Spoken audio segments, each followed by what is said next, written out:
Bem, para quem não me conhece ainda, eu me chamo Cláudia, sou casada, tenho 2 filhos, frequento aqui a turma do Pecado Lavado há 23 anos, quase bodas de prata, e posso dizer que foi aqui, nesse grupo de oração, há 23 anos atrás, que eu tive o meu primeiro, e grande encontro pessoal com o amor de Deus. E encontro esse que, sem sombra de dúvida, transformou por completo, e foi o que aconteceu realmente de mais importante na minha vida. Eu gostaria de, para iniciar a palestra, que a gente pudesse, quem soubesse, rezar a oração do Espírito Santo, que é uma coisa que eu acho que nós devemos e temos que fazer desde bem cedo de manhã, Vinde Espírito Santo, o que hoje eu e você vamos fazer juntos, Então, sempre convidando esse Espírito Santo para nos iluminar, para estar conosco e para nos conduzir. Então, vamos começar? Vinde Espírito Santo, enchei os corações dos vossos fiéis e acendei neles o fogo do vosso amor. Enviai, Senhor, o vosso Espírito, e tudo será criado, e renovareis a face da terra. Oremos. Ó Deus, que instruístes os corações dos vossos fiéis com a luz do Espírito Santo, fazei que apreciemos retamente todas as coisas, segundo o mesmo Espírito, e gozemos sempre da sua consolação. Por Cristo nosso Senhor. Amém. Bom, gente, a Laura me pediu para pregar, o tema da minha pregação, que foi proposto, é Somos Propriedade Exclusiva de Deus. E eu gostaria, antes de começar, fazer um agradecimento especial ao meu querido pai, que veio aqui me assistir, que me alegra muito o meu coração, e também que me alegra e emociona o meu coração, e ao meu marido, e minha prima Cristina, e minhas amigas do prédio, enfim, a todos vocês que já são minha família da fé, Eu não vou começar, gente, lendo a palavra de Deus. Por quê? Eu primeiro vou recordar a vocês uma história, para que depois a gente possa ler a palavra do Senhor e entender melhor, Alguns vão estar vendo pela primeira vez, enfim.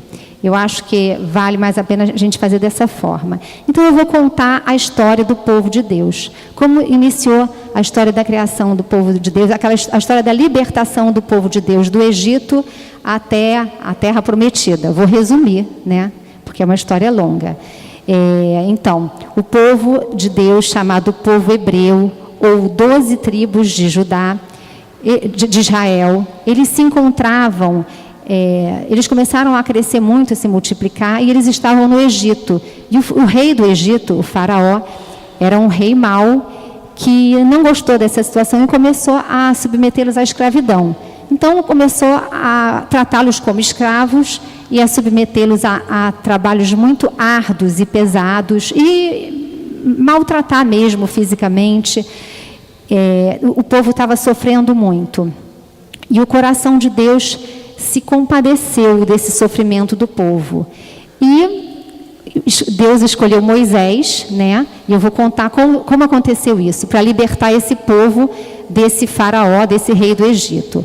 Moisés, ele estava apacentando o rebanho do seu sogro, perto do Monte Horebe, quando ele avistou uma sarça ardente, uma sarça que ardia, mas não se consumia, A gente fala uma sarça ardente.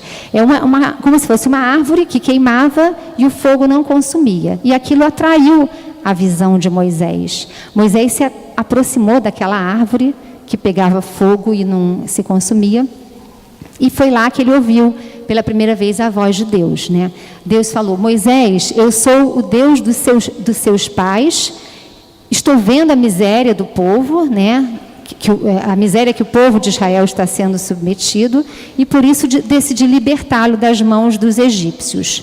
Vá, eu te envio para fazer com que o meu povo saia do Egito. E Moisés, a primeira reação, logicamente ficou assustado com uma missão, imagina, desse porte, Ele ir a um rei e pedir a libertação de todo um povo né? E ele, Senhor, quem eu sou? Como eu posso fazer uma coisa dessas, né? Como é que eu posso tirar do Egito os filhos de Israel? Eu nem sei falar direito, porque o Moisés, inclusive, ele tinha uma dificuldade de fala, e ele era gago, inclusive, né? E Deus falou, não, você vai, eu estarei com você, eu colocarei as minhas palavras na tua boca, eu te darei toda a sabedoria, e você vai junto do teu irmão, Arão, que tem maior facilidade para falar, enfim, tinha maior facilidade na oratória. E foi assim que Moisés aceitou essa missão, sem compreender como se aconteceria aquilo tudo, né? Mas por ter tido esse encontro pessoal, por ter ouvido a voz de Deus, ele acreditou e aceitou a missão. E Moisés partiu foi se dirigir, foi falar com o faraó do Egito. E a primeira reação do faraó foi péssima. Ele falou, quem é esse Deus que pensa que eu vou obedecer a ele? Aqui quem manda sou eu, não é verdade? Eu sou o rei. E aí ele ficou chateado e ainda aumentou ainda mais os trabalhos do povo hebreu. Moisés, Senhor, por que você me enviou? Né? Por que você me permitiu ir lá? Eu aumentei ainda mais a aflição do seu povo. E Deus falava para Moisés, confia em mim, Moisés, eu farei o povo sair do Egito. Vocês serão o meu povo e eu serei o seu Deus. E então se travou um combate entre Deus e o faraó, né? Deus tinha que se fazer de alguma forma, tinha que se fazer presente de alguma forma para que o faraó pudesse acreditar, né, que realmente Deus queria a libertação daquele povo. Então foi quando vieram que nós chamamos as 7 pragas do Egito, né? A primeira das pragas foi o seguinte: o Egito ele foi invadido por milhares de rãs que incomodavam a todos, e o faraó, desesperado com aquele enxame de rãs, falou, Moisés, intervenha junto desse teu Deus. Se realmente as rãs todas desaparecerem, eu prometo deixar o povo de Israel partir. Eu prometo permitir a libertação desse povo. Só que, então logo as rãs desapareceram, né, todas morreram, o faraó voltou atrás e não cumpriu a sua promessa. E algumas outras coisas aconteciam, como por exemplo, o rebanho dos egípcios, eles começaram a morrer de peste, enquanto o rebanho do povo de Israel crescia, engordava e se multiplicava. Uma poluição estranha no ar, que provocava tumores e feridas nos egípcios, já acabava por matá-los, e nada acontecia ao povo de Israel. Então foram várias, né, coisas assim, vários acontecimentos na tentativa de que conseguisse intervir, né, que conseguisse tocar no coração do faraó e ele permitir que aquele povo realmente fosse liberto, saísse do Egito, né? E houve então também a nuvem de gafanhoto, que foi uma nuvem de gafanhoto que comeu toda a plantação do Egito, a chuva de granizo, pedras de gelo que também destruíram todo o Egito. E com todas essas coisas acontecendo, o faraó continuava com o coração endurecido e não permitia o povo partir. Até que Deus falou para Moisés, Moisés, agora eu vou enviar a praga derradeira. E com isso, o povo de Israel vai poder realmente, vai se libertar, vai poder sair do Egito. O faraó vai permitir. E o que foi que aconteceu? Deus pediu para que o povo de Israel sacrificasse um cordeiro por família. Com o sangue daquele cordeiro, ele marcasse as casas e cozinhasse aquele cordeiro. E Deus falou, ainda essa noite vocês vão conseguir partir. Então, enquanto vocês estiverem cozinhando, vocês já se preparem com cajado na mão, com sandálias nos pés, porque vocês vão partir do Egito. Essa foi a promessa através de Moisés, né? Moisés falando para o povo. E assim foi feito. Nessa noite, que nós chamamos, foi a Páscoa do Senhor, a Páscoa do Senhor. Deus visitou a casa do povo de Israel, e enquanto que todo o Egito foi assolado com a morte dos filhos primogênitos dos egípcios. Todos os filhos primogênitos dos egípcios morreram, inclusive o filho do faraó. E com isso, Nessa noite, o faraó chamou Moisés e falou: basta, eu não quero mais você aqui, nem esse povo de Israel. Podem ir embora. E deu permissão, né, para que esse povo partisse. E esse povo partiu, seguido, Moisés indo à frente, né, e o povo caminhando em direção, enfim, saindo do Egito. Só que tão logo o povo partiu, o que aconteceu? O faraó se arrependeu e mandou todo o exército, os soldados, atrás deles.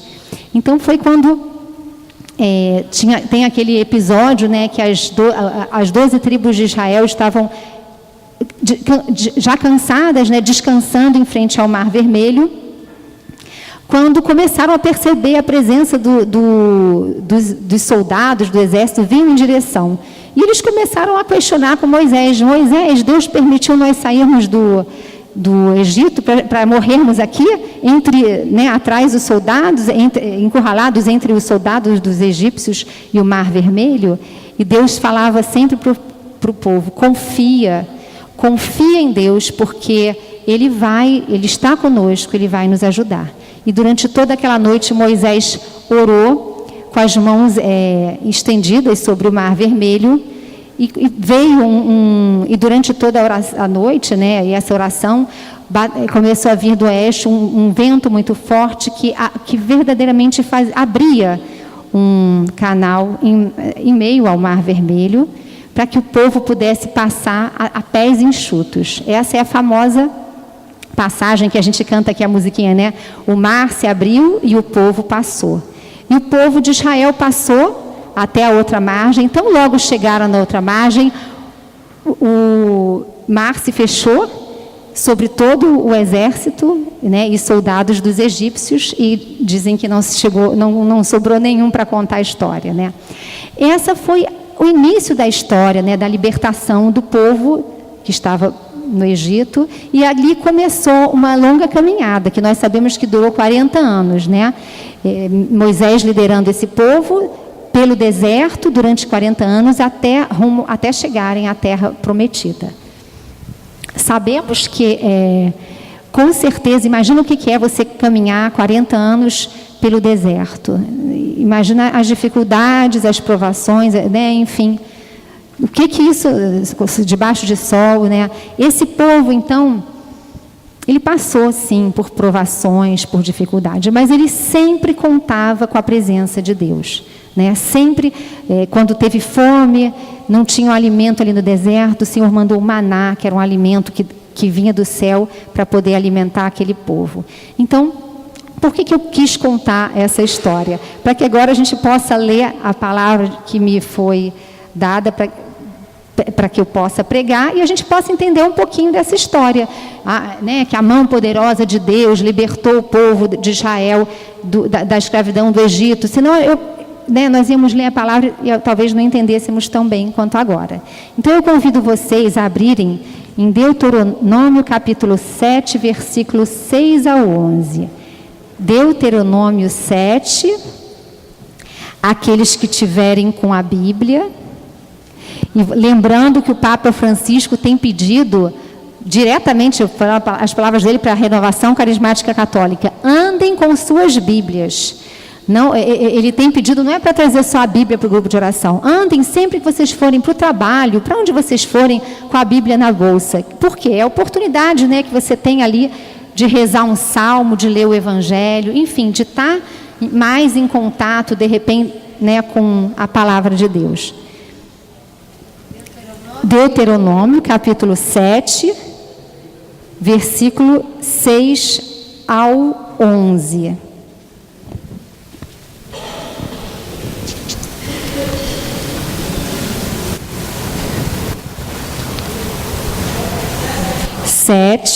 Deuteronômio, capítulo 7, versículo 6 ao 11. Eu gostaria de convidar que nós pudéssemos ler juntos, quem tiver com a Bíblia. Amém? Porque és um povo consagrado ao Senhor, teu Deus, o qual te escolheu para seres o seu povo, sua propriedade exclusiva, entre todas as outras nações da terra. Não é porque sois mais numerosos que todos os outros povos que o Senhor se uniu a vós e vos escolheu. Ao contrário, sois o menor de todos. Mas o Senhor vos ama e quer guardar o juramento que fez a vossos pais. Por isso, a sua mão poderosa tirou-vos da casa da servidão e livrou-vos do poder do Faraó, rei do Egito. Reconhece, pois, que o Senhor teu Deus é verdadeiramente Deus, um Deus fiel, que guarda a sua aliança e a sua misericórdia até a 1000ª geração, para com aqueles que o amam e observam os seus mandamentos, mas castiga diretamente aqueles que o odeiam, exterminando-os e infligindo-os sem demora o castigo direto àquele que o odeia. Observai, pois, as ordenações, as leis e os preceitos que vos prescrevo hoje e praticai-os. Em que contexto isso aconteceu? Aqui são palavras de Moisés se dirigindo ao povo. Sempre acontecia dessa forma. Moisés orava, conversava com Deus e Moisés era o líder ali, né? E depois ele passava para o povo, né? E, enfim, ele fazia essa intermediação. Então aqui Moisés estava lembrando, né, dessa passagem que eu contei, de como foi a intervenção poderosa da mão de Deus, retirando esse povo da escravidão e trazendo esse povo para a libertação. E aí a gente pode trazer essa passagem para o dia de hoje e pensar, mas o que isso pode ter a ver com a minha vida, né?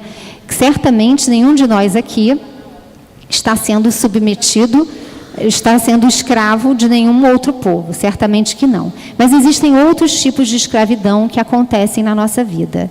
E quais seriam essas escravidões, né? Nós temos a escravidão do pecado, dos vícios, das drogas, da falta de sentido para a vida, da falta de amor no coração, da falta de perdão.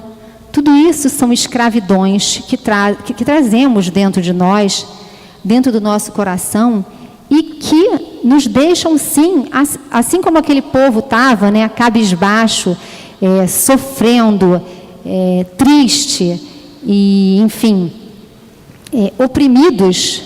Essas escravidões também, que eu citei, também podem nos estar nos deixando assim, né? Quando a gente não conhece Deus, muitas vezes a gente se arrasta pela vida, e Deus não quer isso para nós. Em primeiro lugar, porque Ele é um Deus de amor. Porque Deus ama profundamente cada um de nós. Ele que nos criou, não nos criou para pouco. Ele nos criou para que possamos tenhamos vida plena, tenhamos vida em abundância, para que sejamos, sim, filhos amados e filhos que têm dignidade, filhos que seguem a vida sabendo para onde vão, né? O amor do Senhor por nós é algo maravilhoso, indescritível, não dá para descrever, incondicional, não depende da condição. Quando Ele chegou na minha vida, eu estava cheia, foi a época que eu acho que eu estava mais cheia de pecado. Então, Deus, Ele ama profundamente, né? Nessa noite aqui, Ele nos atraiu aqui, através de um amigo, de um convite, mas é o próprio Deus que atraiu cada um de nós aqui. Para quê? Para nos consolar, para falar ao nosso coração e para que nós possamos aprender, né, de uma vez por todas, que existe um Deus que nos criou e que nos ama. Esse amor de Deus, ele é pessoal. Então, às vezes a gente acha, mas Ele não sabe o que eu estou passando. Ele conhece o teu sofrimento, Ele conhece as tuas dores, Ele conhece as tuas lágrimas. E se a gente perceber a ação dele em nossas vidas, a gente vai ver que realmente, nos momentos mais difíceis, mais delicados, Ele, ou através de uma pessoa, Ele sempre esteve presente, né? E Deus, Ele nos trouxe aqui, essa noite, né? Porque Ele quer preencher o nosso coração de uma maneira tão plena que só Ele pode preencher. Eu li eu achei tão interessante, que falava assim... Eu já vou achar. Está aqui. Nenhuma relação humana completa a alma como a relação com Deus. Gente, essa é a maior verdade. Vamos repetir para ver se a gente... Nenhuma relação humana completa a alma como a relação com Deus. Ou seja, o amor de Deus, ele sim, ele pode preencher de uma maneira mais plena do que qualquer outra pessoa, enfim, do que qualquer outra coisa. Né? E Deus, ele quer o que para a nossa vida? O que ele quer? Ele quer o melhor para a gente, sempre. Ele quer restaurar a nossa vida, ele quer renovar a nossa vida, renovar a nossa dignidade. Né? Deus nos convida, então, no versículo 6, Moisés fala: vocês são um povo consagrado ao Senhor teu Deus. O que significa consagrado? Consagrado significa que é dedicado exclusivamente a algo. Ou seja, Deus nos convida que sejamos um povo dedicado exclusivamente a Ele. Não é pouca coisa, né? E já no versículo 9, Deus também está nos convidando a celebrarmos uma aliança com Ele. E quem é casado, quem é noivo, nós sabemos o que significa uma aliança, né? Aliança significa o quê? Aliança é compromisso. E esse compromisso envolve sempre duas partes. E que coisa, aí a gente pode pensar, Deus, ele está convidando, então, está me convidando para celebrar uma aliança com Ele? Para me casar com Ele? Sim, para celebrar uma aliança entre você e Ele, você e o teu Deus. Né?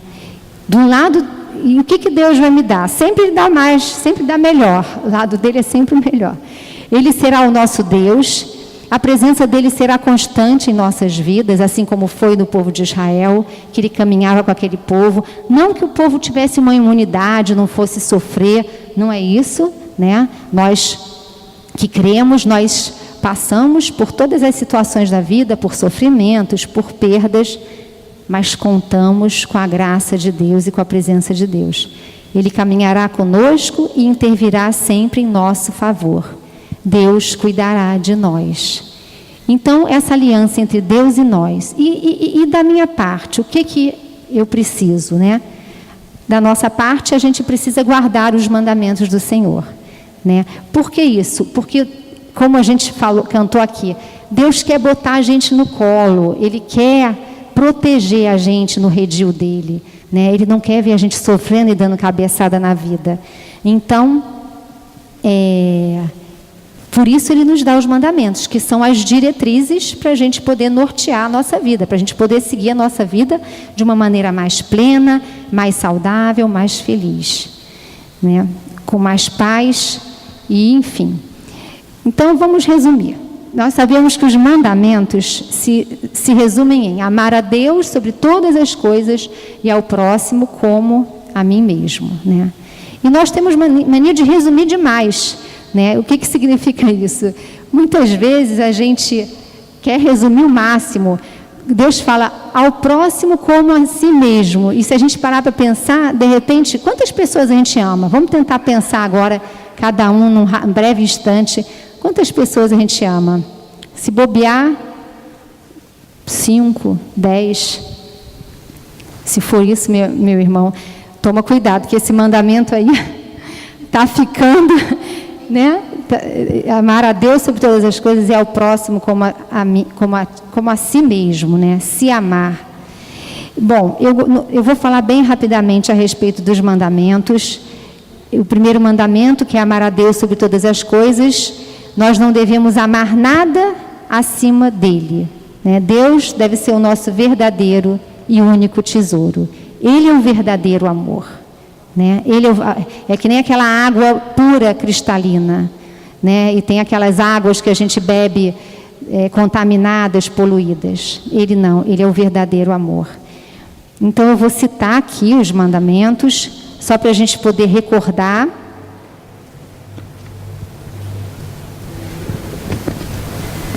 O segundo mandamento é não tomar seu santo nome em vão. O terceiro mandamento, guardar os domingos e festas. E aí envolve aquela questão do tempo, né? Quem não tem tempo para Deus é porque está perdendo muito tempo. Então a gente deve se deixar amar por Deus. E isso envolve sim o nosso tempo, envolve sim nós irmos à Santa Missa, para ouvirmos a palavra, para nos alimentarmos do corpo de Jesus Cristo, para fortalecer a nossa fé. Né? Como tudo na vida, alimentar a nossa fé, alimentar o nosso espírito. Quem ama tem tempo, porque tempo é questão de prioridade. Se a gente está apaixonado por uma pessoa, né? Noivo apaixonado pela noiva, dá-se um jeito e consegue se encontrar aquela pessoa. Então, da mesma forma, a gente tem que priorizar isso e para poder mesmo estar com o Senhor, né, no domingo, que é justamente o dia do Senhor. Quarto mandamento, honrar pai e mãe. Eu penso que aqui, por mais que ninguém é perfeito, né, podemos ter pais que não foram tão perfeitos, tão bons assim conosco, mas ao menos uma coisa eles deram para a gente, que foi o dom da vida. Né? Graças a eles, eles foram cooperadores com Deus. Graças a eles, nós estamos hoje aqui. Né? E fora muitas outras coisas que eles fizeram por nós, que nós nem nos lembramos. Por isso eu penso que tem esse mandamento para a gente se lembrar, né? Para a gente ampará-los na velhice, na doença, quando lhes faltar o discernimento, o bom senso, para a gente ser presença na vida deles. Termos paciência e, enfim. Quinto mandamento, não matar. Sexto mandamento, não pecar contra a castidade. Difícil esse aqui, hein? Esse aqui é onde a gente tem que tomar cuidado, porque muita gente escorrega, muita gente boa escorrega. O que significa isso? O nosso corpo é templo de Deus, morada do Espírito Santo, né? Se assim o permitirmos. Então, para os casados, é a fidelidade, né? São as renúncias que fazem parte da vida cristã, e então é a fidelidade, renunciar. Eu conheci meu marido com 18 anos, Margarete com 15, não foi, Margarete? Conheci o marido com 15. 13 anos, olha só que bacana. 13 anos e estão casados há 36 anos. Enfim, tem um casamento ótimo, um casamento feliz, um casamento que você vê que eles se amam, mas quantas renúncias eles não tiveram que fazer? É fundamental, renúncia na vida cristã, senão não existe. Não existe fidelidade sem a renúncia, né? Então, renunciar às paixões, São Paulo já falava, fugir das paixões. Fugir significa fugir, ponto. Não precisa de explicação. Se você está sentindo que o teu coração está admirando muito o teu chefe, ou que a tua secretária está bonitinha demais e você está olhando muito para ela, enfim, né? Nós sabemos que ninguém tem imunidade. Lá na Canção Nova eles falavam assim, vela santa também queima, né? Mas é verdade. Eu sou do Ministério de Música, comigo não vai acontecer nada, eu sou ministra da Eucaristia. Olha, aí, se você estiver no ministério, você redobre a sua atenção, porque se você está levando a salvação a outras pessoas, se você está levando Jesus Cristo a outras pessoas, o demônio não está satisfeito, e ele vai mesmo tentar te passar uma rasteira. Então, gente, e outra situação que eu fiquei pensando também, às vezes, uma pessoa casada, depois de anos, o marido já não dá aquela bola toda, já não elogia tanto, aí a gente está ali no carro, distraídas, de janela aberta, de repente passa... Fala um bonitão, fala um bonitão. Alexandre Nero, pronto. Passa o Alexandre Nero numa picape e olha para mim, olha para a gente, dá uma piscada, passa uma cantada, enfim.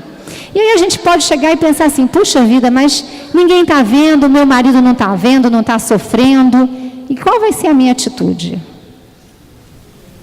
Se nós somos propriedade exclusiva de Deus, se nós temos uma aliança com Deus, não podemos, né? Não podemos cair nessa. E aí vai também para os homens a pornografia, que é o tempo inteiro na televisão, nas revistas, também não é de Deus. Viver a castidade. Bom, o Papa, ele falou, eu estou trazendo uma palavra do Papa, hein, que eu achei muito forte e pertinente. A família é a igreja doméstica. O demônio não a quer. Ele procura destruí-la. Palavras do Papa Francisco para nós. A família é a igreja doméstica, o demônio não a quer. Ele procura destruí-la. E é o que mais nós estamos vendo agora acontecer, né? Destruir o coraçãozinho dos jovens, dos filhos. Bom, e viver a castidade para os solteiros e para os viúvos, o que significa? Significa que castidade, né? Não precisa explicar. É melhor explicar? Então, não praticar o sexo. O sexo é uma coisa maravilhosa, boa, criada por Deus, mas aos solteiros e viúvos não é para ficar trocando de parceiro, não é. Né? O comportamento cristão não é esse, né? Por quê? Porque ou você vai se magoar, ou você vai se magoar, se machucar, ou você vai magoar e machucar o outro. Então, o que você deve fazer? Esperar que o plano de Deus se realize na sua vida, né? Orar ao Senhor, Senhor, eu quero me casar, eu quero encontrar a pessoa, e você vai ter a paciência de esperar a pessoa escolhida. Sérgio viveu a castidade no sufoco, porque não é fácil, eu imagino, mas temos exemplos de pessoas que viveram a castidade, né? Então, para que a gente não fique mendigando qualquer amor, sabe? Se nessa procura, a gente começa a... No final, a gente começa a mendigar qualquer amor, né? Então, a gente tem que procurar gostar de quem gosta da gente, valorizar quem valoriza a gente. Então, esperar que o plano de Deus se realize na nossa vida. Tá grande a Bom, o 5º mandamento, não matar. O 6º, não pecar contra a castidade. O 7º, não furtar, que eu coloquei aqui também. Se você deve a alguém, pague tão logo você possa pagar. Pagar justamente o salário dos empregados. Procurar não explorar as pessoas, né? Se alguém executou um trabalho para você, paga com justiça. Então, o 8º mandamento nós temos não levantar falso testemunho. 9º mandamento, não desejar a mulher do próximo, ou não desejar o homem do próximo. E o 10º mandamento, não cobiçar as coisas alheias. Só para a gente lembrar, né, dos mandamentos, que na verdade são a maneira de Deus nos resguardar, nos proteger. Deus quer, como todo pai, o pai que ama o filho quer o quê? Quer o filho perto. Deus quer a gente pertinho dele, né? E Ele quer o nosso coração. É isso que Ele quer também, gente. Deus quer o nosso coração. Então, agora, eu coloquei aqui alguns pontos para que a gente possa se questionar, né? O que é ser cristão? Ser cristão é ser um outro Cristo aqui na Terra, né? Tarefa árdua e difícil, mas é a nossa meta. Temos conseguido resplandecer a face de Cristo com o nosso comportamento? E aqui um parênteses, com relação ao Papa Francisco na Coreia do Sul, que coisa linda, né, gente? A acolhida que o Papa recebeu lá. Que coisa linda a gente vê como os católicos estão se multiplicando lá. E eu vi um testemunho, que eu não sei se vocês viram, que era uma coreana bem novinha, que ela falou muito rapidamente o seguinte: eu sou filha de pais budistas e me converti ao catolicismo pelo comportamento que os católicos tiveram comigo. Isso me tocou profundamente. Como o nosso comportamento pode influenciar a conversão de uma pessoa. Eu fiquei impressionada com essa declaração simples, né, que a coreana deu. E para a gente se analisar como tem sido o nosso comportamento, né? Um termômetro para a vida de santidade é como anda o nosso relacionamento com as pessoas, principalmente as pessoas mais próximas a nós, né? Se tratamos bem as pessoas, né? Somos agressivos, prepotentes, arrogantes. Nós aqui do grupo, um grande perigo que eu acho que a gente tem é a vaidade espiritual. Todos os santos, se a gente observar a vida de todos os santos, eles todos eram humildes. É uma coisa, então, uma virtude que a gente realmente deve buscar com muita, enfim, é fundamental para a gente, né? Então, cuidado com a vaidade espiritual. Eu sou mais santa, eu experimentei o amor de Deus, o outro não experimentou, então eu sou melhor. Coitado de nós, né? Coitado de nós, porque é tanta coisa para a gente se policiar, né? Somos pessoas verdadeiramente comprometidas em construir a civilização do amor? Porque o amor, Deus é amor, né? Nós temos que ser comprometidos nessa construção. Lógico, de uma maneira simples, na medida do possível, né? Mas a gente tem se esforçado para isso, né? E eu penso que uma vez por dia, pelo menos, a gente deve fazer um exame de consciência para podermos refletir a respeito disso, nosso comportamento com os nossos irmãos, né? E, como base de tudo, a vida de oração, eu fico imaginando, a vida de oração, a gente pode comparar uma árvore ressecada, quase morrendo de sede, que não nasce nem uma folhazinha. Somos nós quando nós não oramos. E a outra árvore verde, frondosa, cheia de frutos, que pode até, inclusive, dar sombra para várias pessoas, né?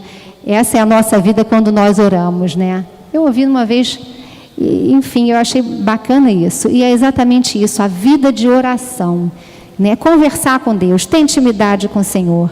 Antes, quando tiver um problema grande, a primeira pessoa que a gente tem que falar é Ele, né? Ele é o nosso melhor amigo. E Ele é maior do que tudo.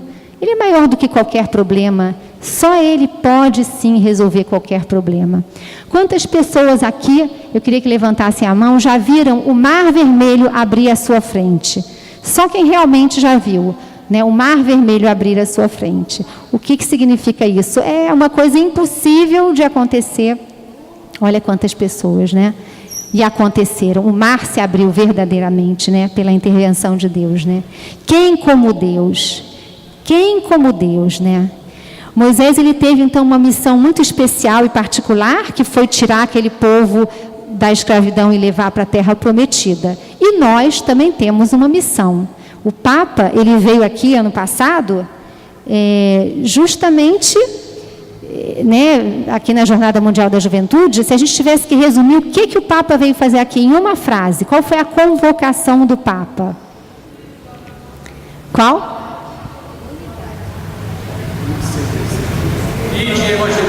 Ide e evangelizai. Ele veio convocar a que nós sejamos discípulos e missionários. O resumo da ópera é esse. O Papa veio aqui, foi maravilhoso, ele curou. Eu vi ele, achei que ele me curou de uma situação, agora estou em cima da hora, não posso contar, mas enfim, ele fez maravilhas, ele tocou nos corações, várias pessoas se converteram através dele, mas o resumo que ele trouxe aqui para a gente, convocou que nós sejamos discípulos e missionários.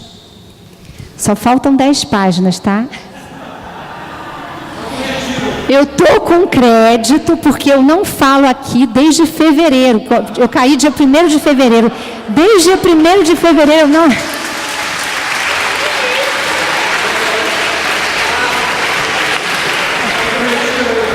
É por isso que eu estou falando tanto, que eu estou atrasada, gente. Eu liguei hoje para a Laura e falei isso com ela.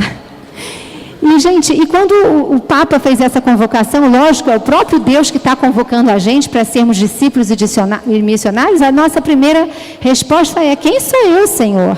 Eu não tenho condição de ser, eu não tenho condição de falar em teu nome, eu não tenho condição de evangelizar, eu não tenho tempo para isso, eu tenho que me preocupar com a minha aposentadoria, eu tenho que me preocupar com tantas coisas.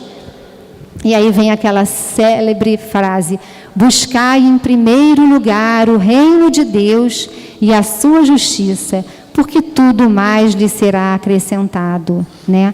O Senhor então nos convoca, e aí Ele fala, da mesma forma que falou com Moisés: eu estarei com vocês, eu colocarei a minha palavra na tua boca, na hora certa. Vai, é tão bacana, ousei colocar o pé e Deus colocou o chão. É isso. Eu tenho que evangelizar, mas eu estou com medo do que eles vão pensar. Então, meu filho, não pode ter medo, tem que ser corajoso. Coloca o pé que Deus vai colocar o chão, né? E o nosso mundo está precisando de Deus. As famílias estão precisando de Deus, né? Então temos que ter coragem de anunciar esse Jesus Cristo vivo, ressuscitado, nosso melhor amigo, que ajuda, que restaura as famílias, que restaura casamentos, né? E, enfim, de uma maneira também muito simples, às vezes com um simples convite, chamando uma pessoa para uma missa, para uma pessoa para o grupo de oração, né? E lembrando que Deus é para ser oferecido e nunca imposto. Já estou terminando aqui, eu gostaria de terminar com uma frase que eu ouvi no Congresso da Renovação Carismática Católica, que é a seguinte frase: o amor, a comunhão é a matéria-prima para Deus realizar milagres. Vamos repetir comigo? O amor, a comunhão é a matéria-prima para Deus realizar milagres. Então, gente, é isso.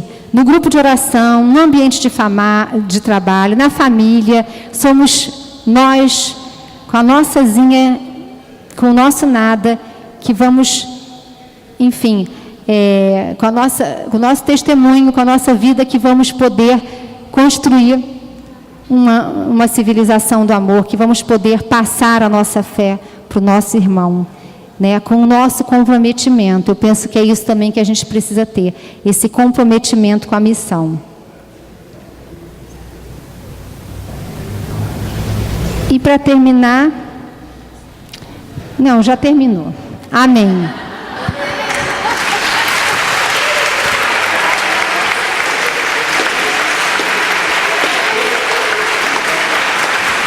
Deixa eu só.